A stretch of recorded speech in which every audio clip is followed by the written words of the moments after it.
જય શ્રી કૃષ્ણ। ચાલો આજે આપણે દાળ ખાખરાનો પ્રોગ્રામ છે તો હું તમને બધું બતાવીશ। જો આ જનકભાઈ છે, રઝુભાઈ છે, જો અહીં બાળકો રમે છે, પરીક્ષિત, ધર્મ, પપલી અને કીર્તન શિવાંશને રમાડે છે તૈણી। અહીંયા બાયુ શાકભાજી કટિંગ કરે છે, જાગુ અને કાજલ બે કાંદા કટિંગ કરે છે, પારુલ પાલક અને સુમી કાંદા ટમેટા લઈને બેઠી છે। અહીંયા લસણની ડીશ ભરી છે જે દાળમાં નાખવાની છે।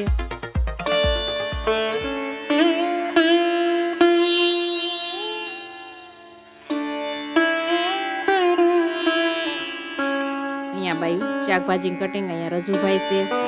વાતાવરણ તમે જોઈ શકો છો કેટલું મસ્ત છે। જો અહીંયા ફામે બે ડોગી છે જેનું નામ, એકનું નામ જેક અને એકનું નામ ચૂજી છે, જે બાળકો મોજ મસ્તી કરે છે તેની સાથે। હીરવા છે, દીવું છે।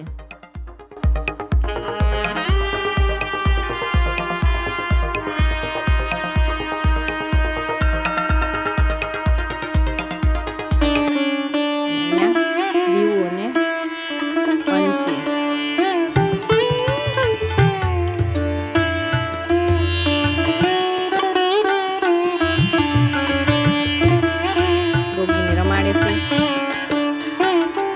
બાયું શાકભાજી કટિંગ કરી અને વાતુએ મંડાણ્યું છે।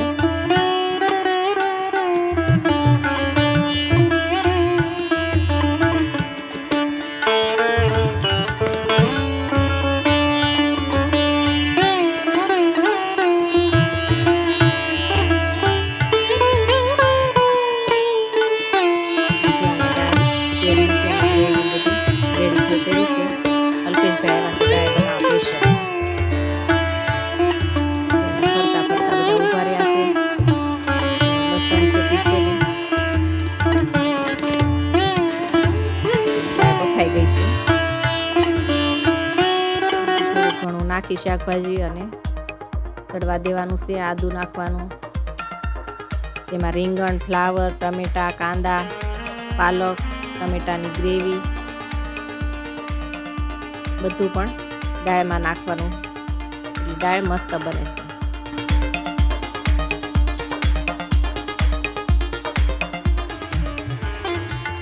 કલર જુઓ તમે કેટલો મસ્ત આવ્યો છે।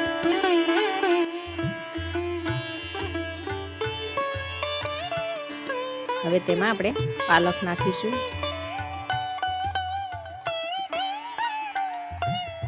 પાલક નખાઈ ગઈ છે એટલે સરસ રીતે હલાવી નાખવાનું।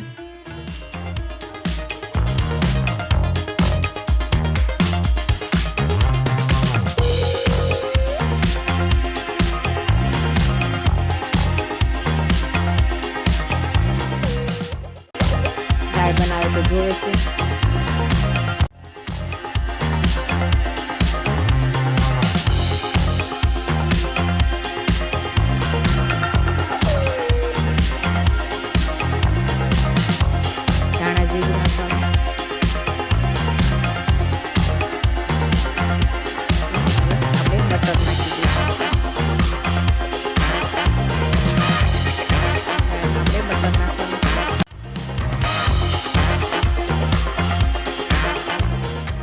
બટર નાખી અને બધું મિક્સ કરવાનું છે।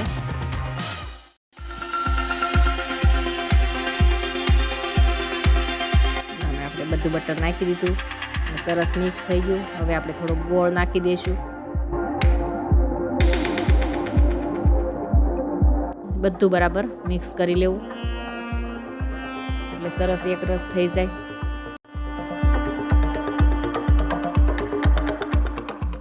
હવે અહીંયા દાળ બફાઈ ગઈ છે। 5 જાતની દાળ આવે છે: તુવેર, મૈસૂર, અડદ, ચણા દાળ અને મગની દાળ।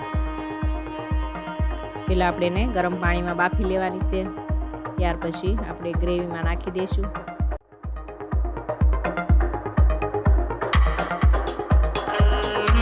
દાળ બાફતી વખતે આપણે એમાં થોડુંક શાકભાજી પણ બાફી લેવાના છે। પાછા જનકભાઈ, રઝુભાઈ બધા જો ફરતા ફરતા દાળ જોવા ઉભા રહ્યા છે।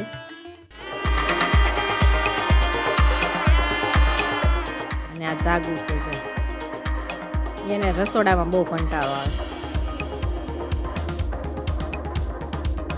અહીંયા દાળ બનીને રેડી થઈ ગઈ છે. થોડુંક મીઠું નાખી અને દાળ આપણે ઉતારી લઈશું. દાળ બનીને તૈયાર છે. હવે આપણે જમી લઈએ બધા. જો અહીંયા બાળકો અને જેન્ટ્સ બધા જમવા બેસી ગયા છે. બધાને બહુ મજા આવે. ખુલ્લું વાતાવરણ છે. પવન પણ મસ્ત આવે છે.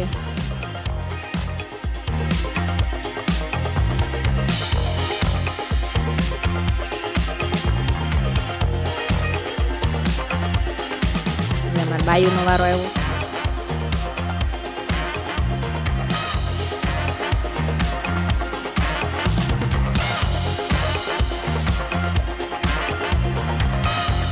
એક તો પેલું દાળ બનાવી હતી બધી પૂરી.